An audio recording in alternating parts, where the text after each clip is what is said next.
Hi guys, welcome back to Basha views. இன்றைக்கி நம்ம என்ன பார்க்க போகிறோன்னா, நம்ம டிவிகே தலைவர் தளபதி விஜய் அவர் வந்து பார்த்திங்கன்னா எலெக்ஷனுக்கு முன்னாடி அவர் எலெக்ஷன் ஜெயிச்ச என்னென்ன பண்ண போகிறோன்ற வாக்குறுதிகளை கொடுத்துருக்காரு.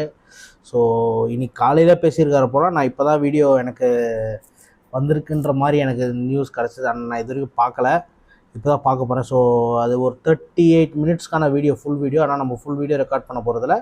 அந்த வாக்குறுதிகள் என்ன கொடுத்துருக்காரோ அது மட்டும் தான் ரெக்கார்ட் பண்ணி பார்க்க போகிறோம். அதுக்கு ஒரு கிளிப் கிடச்சிருக்கு.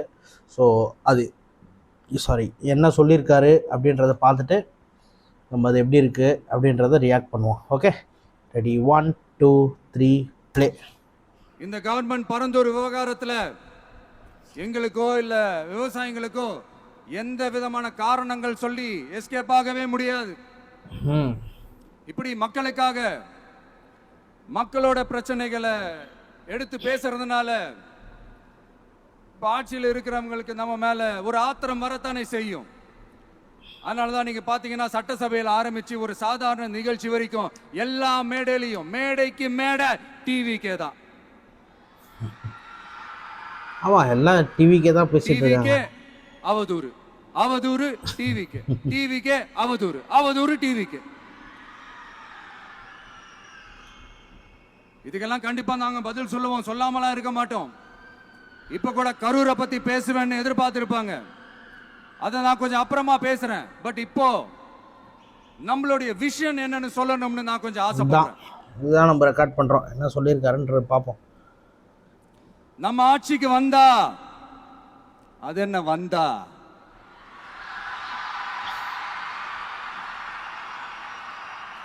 வருவோம்.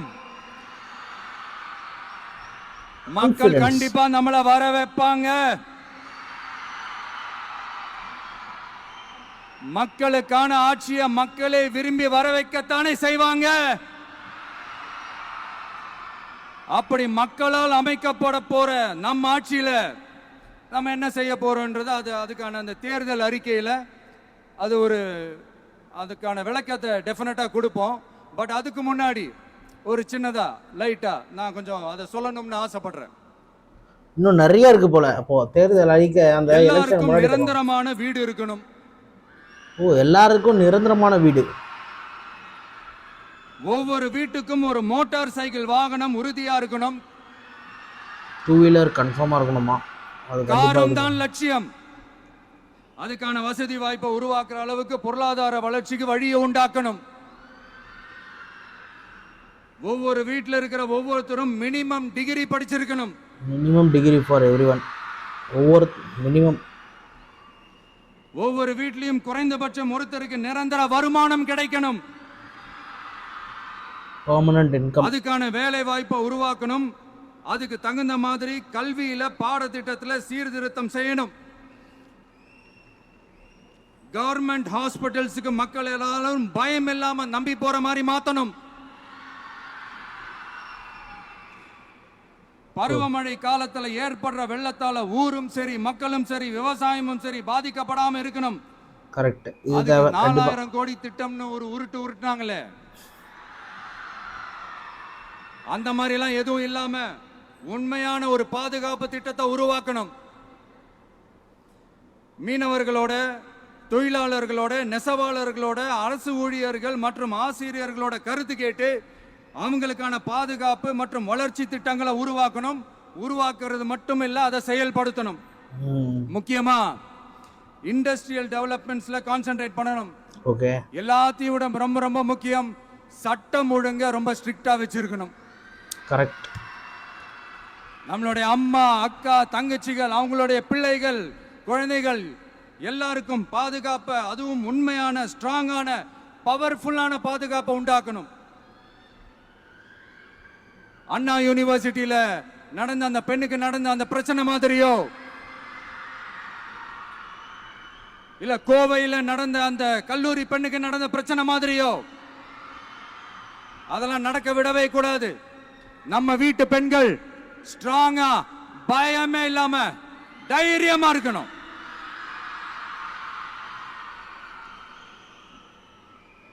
இது எப்படி செயல்படுத்த போறோன்றது முன்னாடி சொன்ன மாதிரி நம்மளுடைய தேர்தல் அறிக்கையில் அதுக்கான விளக்கத்தை ரொம்ப டீட்டெயில்டாக கொடுப்போம். நான் சும்மா மற்றவங்க மாதிரி அவங்கள மாதிரி எல்லாத்தையும் அடிச்சு விட்டுட்டு ஏமாத்துற வேலையெல்லாம் இங்க கிடையாது நம்ம கிட்ட. நான் மறுபடியும் சொல்றேன், நம்ம அரசியலுக்கு வந்தது உங்களுக்கு நல்லது நல்லது நல்லது மட்டுமே செய்யறது தான். எங்களுக்கு வேற எந்த அஜெண்டாவும் கிடையாது. அதனாலதான் பாத்தீங்கன்னா கொள்கை எதிரி யாரு, அரசியல் எதிரி யாருன்னு திட்டவட்டமா சொல்லிட்டு அது வெளியே சொல்லிட்டு களத்துக்கு வந்திருக்கிறோம். அதுல எந்த விதமான குழப்பமோ எந்த விதமான ஊசலாட்டமோ எதுவுமே இருக்க போறதில்ல. இந்த விஜய் சும்மா எதையும் சொல்ல மாட்டான். ஒன்னு சொன்னா அதை செய்யாம விட மாட்டான். பா பவர்ஃபுல்ல, அது மக்களுக்கு நல்லாவே தெரியும். ஸ்டேட்மெண்ட்.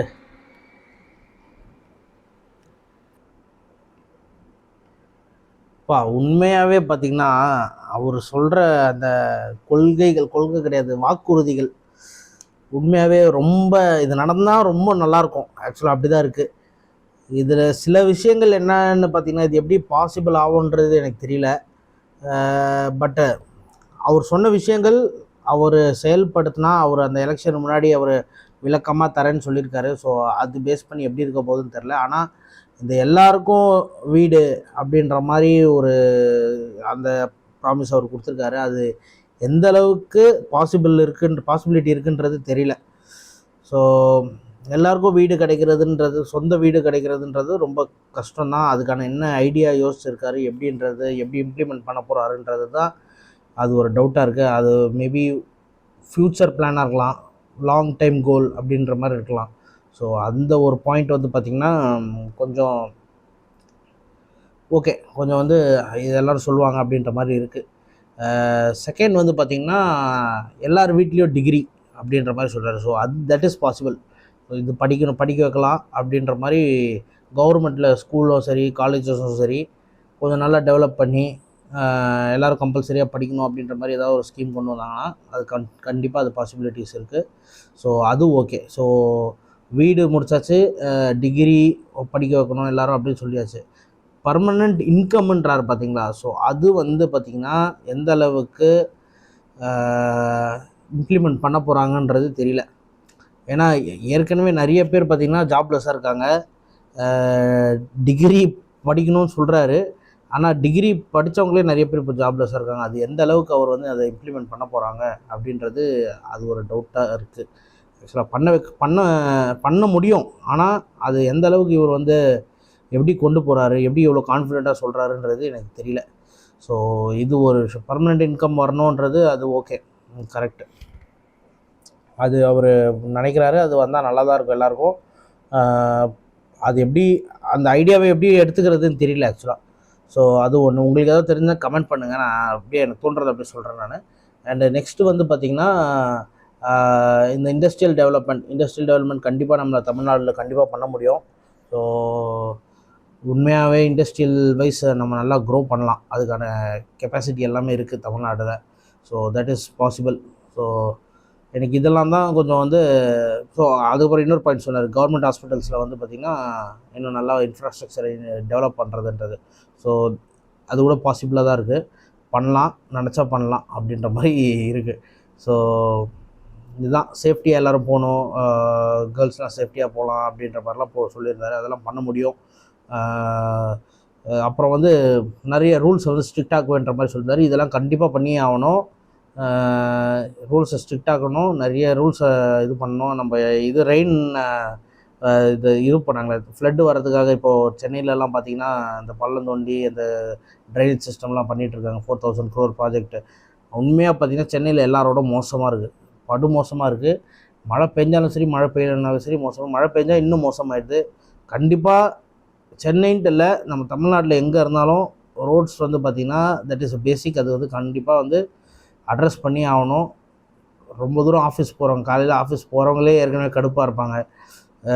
அதுலேயும் இந்த டிராஃபிக்கு, ரோடு சரியில்லை, அப்புறம் அங்கே தண்ணி நிற்குது, இந்த பக்கம் போக முடியாது, கன்ஜஸ்டடாக இருக்குது அப்படின்ற மாதிரி நிறைய விஷயம் இருக்குது. ஸோ அதெல்லாம் கண்டிப்பாக அட்ரஸ் பண்ணி ஆகணும். பேசிக் நீட்ஸ் எல்லாமே அட்ரஸ் பண்ணாலே போதுங்க. மற்றபடி நம்ம பெருசாக ஏதோ இது பண்ணல. பேசிக்காக இருக்கிறது வந்து அது எல்லாமே கரெக்டாக தான் இப்போது schools, colleges, government school, government college, government hospitals, so அதெல்லாம் வந்து கரெக்டான இதில் கரெக்டாக நடந்தாலே நல்லாயிருக்கும். ப்ரைவேட்டுக்கு ஈக்குவலாக நடக்கணும். ஆக்சுவலாக ப்ரைவேட்டோட நல்லாவே நடத்தணும் கவர்மெண்ட். ஆக்சுவலாக அதெல்லாமே நல்லா இருந்ததுன்னா, எல்லாம் மெயின்டைன் பண்ணாங்கன்னா எல்லாமே நடத்த முடியும். அண்ட் இந்த இப்போ எல்லாருக்கும் சொந்த வீடு அப்படின்றது அந்த பிளான்ன்றது எப்படின்னு தெரில எனக்கு. ப்ளஸ் வந்து இந்த பர்மனெண்ட் இன்கம் அது தெரில. ஸ்கூட்டர் எல்லா வீட்லேயும் ஸ்கூட்டர் இருக்கணும்னாரு. ஸோ அது தரத்துக்கு பாசிபிலிட்டி இருக்குது. ஸ்கூட்டர் தந்துடுவாங்க. ஏன்னா லேப்டாப்பே அந்த டைமில் பார்த்தீங்கன்னா லேப்டாப்போட ரேட்டே 1 lakh கிட்ட இருந்தது. அது கவர்மெண்ட்டில் வந்து எல்லாருக்கும் லேப்டாப் ஃப்ரீயாக தந்தாங்க. ஸோ அந்த மாதிரி ஸ்கீமில் ஏதாவது ஒன்று ஸ்கூட்டர் ஃப்ரீயாக தருவாங்க அப்படின்ற மாதிரி எதிர்பார்க்கலாம். இவர் வரும்போது எலக்ட்ரிக் ஸ்கூட்டராக தந்தாங்கன்னா கொஞ்சம் நல்லாயிருக்கும். சரி, ஓகே, அது விடுங்க. இதெல்லாம் நடத்தலாம். ஆனால் நடக்க முடியாது. அதுதான் பர்மனெண்ட்டாக எல்லாருக்கும் வீடு, அது வந்து லாங் டைம் கோலாக இருக்கலாம்.